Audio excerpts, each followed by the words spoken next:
Hello friends, मैं खुशी देवांगन संविधान के क्विक रिवीजन में आप सबका स्वागत करती हूँ। आज का हमारा टॉपिक है मौलिक अधिकार और इससे आपसे एग्ज़ाम में क्वेश्चन पूछे ही जाते हैं, इसलिए आप ध्यान से ज़रूर देखिए। ठीक है, चलिए स्टार्ट करते हैं। मौलिक अधिकार। तो मौलिक अधिकार से क्या समझते हैं हम? मौलिक अधिकार यानी मूल अधिकार संविधान द्वारा प्रदत्त ऐसे अधिकार हैं जो व्यक्ति के बौद्धिक, नैतिक और आध्यात्मिक मतलब संपूर्ण विकास के लिए अत्यंत आवश्यक है। इन अधिकारों पर राज्य द्वारा हस्तक्षेप नहीं किया जा सकता। राज्य सरकार भी आपसे इसे छीन नहीं सकती। अगर आपके मौलिक अधिकारों का हनन हो रहा हो तो आप न्यायालय की शरण भी ले सकते हैं। ठीक है, तो चलिए देखते हैं कि और क्या क्या फैक्ट है इससे रिलेटेड, है ना। मौलिक अधिकार, अगर आपसे पूछे कि मौलिक अधिकार संविधान के किस भाग में है तो किस भाग में है? भाग 3। किस अनुच्छेद कहाँ से कहाँ तक है? 12 से 35। ठीक है, भाग 3 अनुच्छेद 12 से 35। इसे संविधान का मैग्ना कार्टा कहा जाता है। मोस्ट इम्पॉर्टेंट, क्या कहा जाता है? संविधान का मैग्ना कार्टा। मूल संविधान में 7 मौलिक अधिकार दिए गए थे। ठीक है, मूल संविधान में कितने मौलिक अधिकार थे? 7। और अभी कितने हैं? वर्तमान में 6। क्यों? क्योंकि संपत्ति का जो अधिकार था उसे 44वें संविधान संशोधन से हटाकर विधिक अधिकार बना दिया गया। उसके बारे में आगे देखेंगे, है ना। तो अभी आपको कितने मौलिक अधिकार दिए गए हैं? 6। मूल में कितने थे? 7। वर्तमान में 6। तो ये 6 जो मौलिक अधिकार है उसे याद करने की एक छोटी सी ट्रिक है। ठीक है, क्या ट्रिक है? समस्त शोध शिक्षा का उपचार है। समस्त शोध शिक्षा का उपचार है। तो ये जो कलर में दिख रहे हैं वो सभी एक एक मौलिक अधिकार को इंगित कर रहे हैं। जैसे समस्त में सम दिख रहा है तो समस्त, सम मतलब समानता का अधिकार, स्त मतलब स्वतंत्रता का अधिकार, शोध, शोध में सो मतलब शोषण के विरुद्ध अधिकार, धा मतलब धार्मिक स्वतंत्रता का अधिकार, शिक्षा तो शिक्षा में शिक्षा ये है ना, संस्कृति एवं शिक्षा संबंधी अधिकार। ठीक है, और उपचार में संवैधानिक उपचारों का अधिकार। ठीक है, आप इसे 2-3 बार बोलिए, आपको जरूर याद होगा। ठीक है, समस्त शोध शिक्षा का उपचार है। ठीक है, समानता का अधिकार, समानता का अधिकार अनुच्छेद 14 से 18। ठीक है, समानता का अधिकार कहाँ से कहाँ तक है? अनुच्छेद 14 से 18। स्वतंत्रता का अधिकार अनुच्छेद 19 से 22। शोषण के विरुद्ध अधिकार अनुच्छेद 23 से 24। धार्मिक स्वतंत्रता का अधिकार अनुच्छेद 25 से 28। संस्कृति और शिक्षा संबंधित अधिकार अनुच्छेद 29 से 30। संवैधानिक उपचारों का अधिकार अनुच्छेद 32। ठीक है, कैसे याद करना है आपको? समस्त शोध शिक्षा का उपचार है। समस्त शोध शिक्षा का उपचार है। ठीक है, और ये आपको लाइन से याद रख लेना है लिख के। 14 से 18, 19 से 22, 23 से 24, 25 से 28, 29 से 30 और फिर 32। तो आपको आर्टिकल वाइज आपको अच्छे से याद हो जाएगा। ठीक है, और ये ऐसा आपको याद रखना ही है। ओके, चलिए आगे देखते हैं। जो हम मौलिक अधिकार पढ़ रहे हैं, ये मौलिक अधिकारों को हम 2 कैटेगरी में डिवाइड कर सकते हैं। ठीक है, एक केवल नागरिकों को जो प्राप्त है, नागरिक मतलब जो भारत के नागरिक हैं उन्हें प्राप्त है, और जो दूसरा जो विदेशी प्लस नागरिक दोनों को प्राप्त है। ठीक है, विदेशी मतलब जो भारत में आकर किसी भी पर्पज़ से रह रहे हैं, वीज़ा लेके आए हैं, ऐसे विदेशियों को भी कुछ अधिकार प्राप्त है, और साथ में भारतीय नागरिकों को भी, सिर्फ केवल भारतीय नागरिकों को प्राप्त है। तो देखते हैं ऐसे कौन से अधिकार है जो केवल भारतीय नागरिकों को प्राप्त है। तो आपको याद रखना है 15-16, लाइन से 15-16, फिर 19, फिर 29 और ये 30। ये जो 5 अधिकार है 15, 16, 19, 29 और 30, ये केवल केवल भारतीय नागरिकों को प्राप्त है। देखेंगे इसमें क्या क्या अधिकार हमें प्राप्त है। कुछ और फैक्ट देख लेते हैं पहले, है ना। कुछ और फैक्ट देख लेते हैं। 20 और 21 को छोड़कर सभी राष्ट्रीय आपातकाल में निलंबित हो जाते हैं। मोस्ट इम्पॉर्टेंट, हमेशा क्वेश्चन ये पूछा जाता है कि जब भी राष्ट्रीय आपातकाल लगता है तो कौन से आर्टिकल कभी निलंबित नहीं होते? तो कौन से नहीं होते? 20 और 21। ठीक है, 19 का निलंबन जब भी राष्ट्रपति घोषणा करता है राष्ट्रीय आपातकाल की, तो 19 जो आर्टिकल 19 में जो भी है वो अपने आप निलंबित हो जाते हैं, स्वतः निलंबित हो जाते हैं। अन्य का निलंबन राष्ट्रपति क्या कहते हैं? घोषणा करके करता है। कैसे? इसके बारे में कौन से अनुच्छेद में दिया है? अनुच्छेद 359। ठीक है, आई होप इतना फैक्ट आपको याद हो गया होगा। 20-21 को छोड़कर सभी निलंबित हो जाते हैं, 19 का निलंबन अपने आप हो जाता है और अन्य का निलंबन राष्ट्रपति घोषणा से करता है। आर्टिकल 359 में इसका उल्लेख है। ठीक है, चलिए आगे देखते हैं। अनुच्छेद 14, मैंने समानता का अधिकार आपको पढ़ाया। समानता का अधिकार कहाँ से कहाँ तक है? 14 से 18, 5 आर्टिकल में इसका विवरण है। ठीक है, तो पहला देखते हैं अनुच्छेद 14। तो अनुच्छेद 14 में क्या है? विधि के समक्ष समता और विधियों का समान संरक्षण। ठीक है, विधि के समक्ष समता और विधियों का समान संरक्षण। तो विधि के समक्ष समता ब्रिटेन से लिया गया है। ठीक है, और विधियों का समान संरक्षण अमेरिका से। मैंने आपको विदेशी स्रोत वाले लेक्चर में बताया था कि विधि के समक्ष समता ब्रिटेन से और विधियों का समान संरक्षण यूएसए से। ये भी फैक्ट आपको याद रखने हैं। ठीक है, तो आर्टिकल 14 क्या कहता है? प्रत्येक व्यक्ति, चाहे वो विदेशी हो या नागरिक, है ना, प्रत्येक व्यक्ति विधि के सामने समान होगा, कानून के सामने वो बराबर होगा, कोई भेदभाव नहीं होगा। ठीक है, अनुच्छेद 15, अनुच्छेद 15 क्या कहता है? कि राज्य जो है, राज्य द्वारा आपको धर्म, जाति, लिंग और जन्म स्थान आदि के आधार पर विभेद नहीं किया जाएगा। ठीक है, राज्य सरकार क्या करेगी? आपको धर्म, जाति, लिंग और जन्म स्थान आदि के आधार पर विभेद नहीं करेगी और ये केवल नागरिकों को प्राप्त है। किसे? नागरिकों को। मैंने आपको बताया था 15-16 नागरिकों को प्राप्त है। ठीक है, आगे देखते हैं अनुच्छेद 16। अनुच्छेद 16 में क्या है?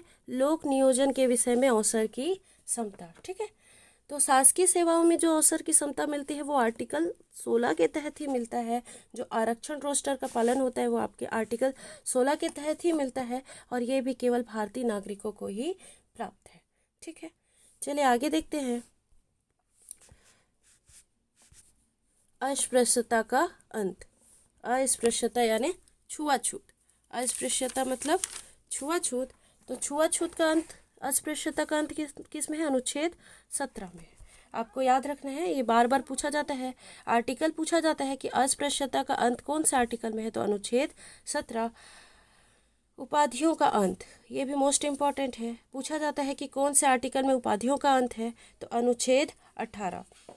ठीक है, अनुच्छेद 18 में उपाधियों का अंत है। उपाधि मतलब जैसे कि पहले राय बहादुर की, राय साहब की, इस टाइप की उपाधियाँ मिलती थी, केसरे हिंद की, है ना, जो महात्मा गांधी को मिली थी। तो अब क्या है कि अब ऐसी कोई भी उपाधि किसी भी नागरिक को प्राप्त नहीं होगी। ना वो विदेश से बिना राष्ट्रपति की अनुमति की उपाधि ग्रहण कर सकता है, ना ही देश उसको कोई उपाधि देगी।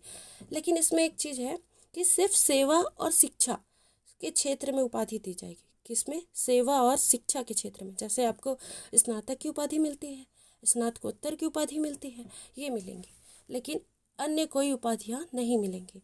जैसे भारत रत्न है, पद्मश्री है, पद्म विभूषण है, ये सब सम्मान है, अलंकरण है, उपाधि नहीं है। ठीक है, जैसे सचिन तेंदुलकर को भारत रत्न से सम्मानित किया गया है, तो वो अपने नाम के आगे भारत रत्न सचिन तेंदुलकर ऐसा नहीं लिख सकता, वो सिर्फ एक अलंकार है, कोई उपाधि नहीं है। ठीक है, तो अनुच्छेद 18 किससे रिलेटेड है? उपाधियों के अंत से। ठीक है, अनुच्छेद 19, अनुच्छेद 19 से 22 स्वतंत्रता का अधिकार। 19 से 22 में क्या है? स्वतंत्रता का अधिकार। तो अनुच्छेद 19 में आपको 6 प्रकार की स्वतंत्रता की बात कही गई है। अनुच्छेद 19 में 6 प्रकार की स्वतंत्रता की बात कही गई है। मैं आपको एक स्टोरी के माध्यम से इसको याद करवा देती हूँ और आपको इसको क्रम से भी याद रखना है। ठीक है, तो पहला क्या मिला है आपको? वाक एवं अभिव्यक्ति की स्वतंत्रता। वाक एवं अभिव्यक्ति की स्वतंत्रता। ठीक है, मतलब आपको बोलने का अधिकार है, इसका मतलब आप कुछ भी नहीं बोलेंगे, सोच समझ कर बोलेंगे। ठीक है, वाक एवं अभिव्यक्ति की स्वतंत्रता। अब जैसे आपको बोलने का अधिकार है, इसलिए आप बोल रहे हैं, तो अकेले तो नहीं बोलेंगे, तो क्या करेंगे? सम्मेलन बुलाएंगे, है ना, सम्मेलन बुलाएंगे ताकि आप किसी को बोले तो कोई सुन सके। ठीक है, अब सम्मेलन में आने वाले लोग आपसे प्रेरित हो गए, आपकी बातों से इम्प्रेस हो गए, तो वो क्या सोचेंगे? चलिए संघ बना लेते हैं, हमारा एक संघ बना लेते हैं। अब आपने बोला, सम्मेलन बुलाया, संघ भी बना लिए, तो क्या करेंगे? आप सोचेंगे कि अब संघ बना लिए यार, कुछ काम तो है नहीं, चलिए घूमने जाते। ठीक, कहाँ जाएंगे? घूमने जाएंगे। तो घूमने भी चले गए। अब सोच रहे घूमने जाएं तो कहाँ जाएं? तो भारत में तो कहीं भी जा सकते हैं, तो चलिए उत्तराखंड चलते हैं, है ना। उत्तराखंड जाने के बाद आपको वो जगह बहुत अच्छी लगी, बर्फीली वादियाँ वगैरह, है ना, तो आपने सोचा कि वहाँ हम निवास कर लेते हैं। ठीक है, संघ, पहले आपने बोला, सम्मेलन बुलाया, संघ बनाया, घूमने चले गए, अब वहाँ अच्छा लगा इसलिए वहाँ निवास करने लगे। अब उत्तराखंड में मान लो आप निवास कर रहे हैं तो बर्फ़ खा के थोड़ी ना जिएंगे आप, बर्फ़ खा के जी सकते हैं क्या? नहीं। तो सोचा चलो अब वहीं पे क्या करें, व्यापार करें। ठीक है, तो आपको अब इसे कैसे याद रखना है, वाक्य में अभिव्यक्ति की स्वतंत्रता, शांतिपूर्वक सम्मेलन करने का अधिकार है। ठीक है, शांतिपूर्वक सम्मेलन का अधिकार, संघ बनाने का अधिकार है, किसी भी भारत के राज्य के किसी भी क्षेत्र में सर्वत्र अबाध रूप से संचरण, मतलब कहीं भी घूमने का आपको अधिकार है। ठीक है, भारत के किसी भी राज्य क्षेत्र में निवास करने का, बस जाने का अधिकार है। और छठवां क्या है, भारत के किसी भी राज्य क्षेत्र में आप व्यापार कर सकते हैं, व्यापार करने का अधिकार है। आई होप आपको याद हो गया होगा। ठीक है, आर्टिकल 20 देखते हैं, अपराध के लिए दोष सिद्धि के संबंध में संरक्षण। ठीक है, इसमें क्या दिया है आपको कि किसी व्यक्ति द्वारा किया गया अपराध, जैसे अभी किसी ने कोई अपराध किया, लेकिन और जो भी अपराध किया अभी हाल ही के डेट में, और वो वर्तमान कानून के अनुसार अपराध की श्रेणी में नहीं आता, तो उसे दोषी नहीं माना जाएगा। मान लो पहले किसी चीज़ को अपराध माना जाता था, पर अब इस कानून में संशोधन करके उसे अपराध की श्रेणी से हटा दिया गया है, और किसी व्यक्ति ने वह कार्य किया तो उसे दोषी नहीं माना जाएगा। और इसी में एक चीज़ और दिया है कि किसी भी व्यक्ति को दोहरे दंड, किसी भी व्यक्ति को दोहरे दंड से निषेध, मतलब एक व्यक्ति को एक बार एक दंड, मतलब एक अपराध के लिए सिर्फ एक ही बार सजा होगी। ठीक है, किसी व्यक्ति को एक अपराध के लिए सिर्फ एक ही बार सजा होगी। ठीक है, फिर तीसरा है आपका, मान लो इसके अंतर्गत क्या क्या है कि आपको किसी भी अपराध के लिए सिर्फ एक ही बार सजा होगी, दूसरी बार दंड नहीं दिया जा सकता, और स्वयं के विरुद्ध गवाही देने के लिए भी बाध्य नहीं किया जा सकता। ठीक है, कोई भी आपको स्वयं के विरुद्ध, यानी मैंने ही अपराध किया ऐसा गवाही देने के लिए बाध्य नहीं कर सकता। ठीक है, अनुच्छेद 21 देखते हैं। अनुच्छेद 21 मोस्ट इम्पॉर्टेंट, प्राण एवं दैहिक स्वतंत्रता।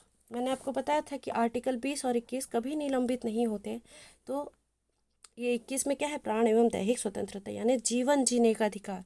किस प्रकार का जीवन जीने का अधिकार, गरिमा में जीवन जीने का अधिकार। ठीक है, गरिमा में जीवन जीने का अधिकार। ठीक है, अनुच्छेद 21 का, अनुच्छेद 21 का में क्या है आपको, शिक्षा संबंधी अधिकार। इसको 86वां संविधान संशोधन 2002 में जोड़ा गया है। इसके तहत 6 से 14 वर्ष के बच्चों को निःशुल्क अनिवार्य शिक्षा का अधिकार दिया गया है। ठीक है, अनुच्छेद 22 निरोध व गिरफ्तारी से संरक्षण। इसमें क्या है आपको, अगर किसी ने आपको गिरफ्तार कर लिया तो आपके पास क्या अधिकार होंगे, इसमें इसके बारे में बताया गया है। ठीक है, क्या बताया गया है कि सबसे पहले तो आपको गिरफ्तारी का कारण बताया जाएगा कि आपको क्यों गिरफ्तार किया गया है, इसका कारण बताया जाएगा। उसके बाद आपको अपनी रुचि से किसी वकील को रखने, उससे परामर्श करने का अधिकार होगा, और आपको 24 घंटे के अंदर किसी भी मजिस्ट्रेट के समक्ष पेश किया जाना होगा। ठीक है, किसी भी मजिस्ट्रेट के समक्ष पेश किया जाना होगा 24 घंटे के भीतर। ठीक है, मजिस्ट्रेट के आदेश के बिना 24 घंटे से अधिक आपको कैद करके नहीं रखा जा सकता। इसमें कुछ अपवाद है, जैसे कोई शत्रु देश है, जैसे पाकिस्तान हो गया, या कोई भी शत्रु देश का व्यक्ति अगर उसे गिरफ्तार किया गया है तो उसके संबंध में ऐसा लागू नहीं होता। निवारक निरोध अधिनियम के अंतर्गत भी ऐसी गिरफ्तारी लागू नहीं होगी। ठीक है, ये जो संरक्षण है आपको लागू नहीं होगा। निवारक निरोध अधिनियम क्या है, इसके तहत मतलब एक ऐसी कार्रवाई है जिससे किसी भी व्यक्ति को अपराध करने से रोका जाता है, अपराध करने से पहले ही उसको गिरफ्तार कर लिया जाता है। ठीक है, चलिए आगे देखते हैं। शोषण के विरुद्ध अधिकार। शोषण के विरुद्ध अधिकार कहाँ से कहाँ तक है, 23 से 24 तक। ठीक है, अनुच्छेद 23 में मानव के दुर्व्यापार एवं बलात्श्रम का प्रतिषेध है, मतलब हम मानव के साथ उसका दुर्व्यापार नहीं कर सकते, वेश्यावृत्ति वगैरह नहीं करवा सकते। ठीक है, जबरदस्ती श्रम नहीं करवा सकते। ठीक है, और अनुच्छेद 24 में क्या है, बालकों के नियोजन का प्रतिषेध, मतलब आपको किसी भी 14 वर्ष से कम उम्र के बालक को कारखाना हो गया या किसी भी जोखिमपूर्ण कार्य में संलग्न नहीं करना है। इसका संरक्षण किसमें है? अनुच्छेद 24। ठीक है, आगे देखते हैं। धार्मिक स्वतंत्रता का अधिकार, आपको याद रखना है धार्मिक स्वतंत्रता का अधिकार 25 से 28। तो अनुच्छेद 25 में क्या है? अंतःकरण की किसी भी धर्म के अंतःकरण, धर्म के आचरण स्वतंत्रता और धर्म का प्रचार प्रसार करने की स्वतंत्रता। ठीक है, आप किसी भी धर्म को मान सकते हैं, उसका प्रचार प्रसार कर सकते हैं। ये किस में है? आपके अनुच्छेद 25 में। अनुच्छेद 26 में क्या है? आप धार्मिक कार्यों का प्रबंध कर सकते हैं। आप जिस धर्म को मान रहे हैं उससे रिलेटेड कुछ भी कार्यक्रम करने के लिए स्वतंत्र हैं। ठीक है, अनुच्छेद 27। अनुच्छेद 27 क्या कहता है आपको? धर्म की अभिवृद्धि के लिए करों के संदाय एकत्रण से स्वतंत्रता, मतलब आपको जो धार्मिक संस्थाएं होंगी उनको कर में छूट देंगे। ठीक है, किस में छूट रहेगी? जो धार्मिक संस्थाएं हैं जैसे मंदिर हो गया, ट्रस्ट हो गया, ये सब क्या है? इनको कर में छूट दी जाती है। कौन से आर्टिकल के तहत? 27 के तहत। ठीक है, अनुच्छेद 28। तो अनुच्छेद 28 में क्या दिया है आपको? धार्मिक शिक्षा में अनुपस्थित होने से स्वतंत्रता, मतलब जो धार्मिक शिक्षा है, जैसे भी किसी भी जो राज्य सरकार द्वारा पूर्णतः पोषित जो संस्थाएं हैं, ठीक है, राज्य सरकार द्वारा पूर्णतः पोषित जो भी संस्था है उसमें धार्मिक शिक्षा नहीं दी जाएगी। और अगर ऐसी किसी संस्था में जो राज्य सरकार द्वारा मान्यता प्राप्त है, कैसे मान्यता प्राप्त है, अगर वहाँ धार्मिक शिक्षा दी जाती है तो वह बाध्य नहीं होगा, उसके लिए सहमति आवश्यक है। जब तक आप सहमति नहीं देंगे तब तक आपको कोई भी धार्मिक शिक्षा नहीं दी जाएगी। ठीक है, आगे देखते हैं। संस्कृति और शिक्षा से संबंधित अधिकार। तो संस्कृति और शिक्षा से संबंधित अधिकार कहाँ से कहाँ तक है? 29 से 30। इसमें अल्पसंख्यकों के बारे में बताया गया। ठीक है, तो अल्पसंख्यकों के बारे में अनुच्छेद 29 में क्या कहा गया है? अल्पसंख्यकों के हितों का संरक्षण करना है। ठीक है, अनुच्छेद 29 अल्पसंख्यकों के हितों का संरक्षण। अनुच्छेद 30 शिक्षा संस्थानों की स्थापना और प्रशासन करने का अल्पसंख्यक वर्गों का अधिकार है। मतलब जो संस्कृति और शिक्षा से संबंधित अधिकार है वो किसके लिए है? अल्पसंख्यक के लिए। और मैंने बताया था कि ये सिर्फ भारतीय नागरिकों के लिए है। ठीक है, किसके लिए है? भारतीय नागरिकों के लिए। 15, 16, 19, 29 और 30। ठीक है, शिक्षा संस्थानों की स्थापना और प्रशासन करने का अल्पसंख्यक को अधिकार है। ठीक है, आगे देखते हैं। अनुच्छेद 31। तो मैंने आपको बताया था कि अनुच्छेद 31 अब क्या है? संपत्ति का जो अधिकार है आपका मौलिक अधिकार नहीं रहा।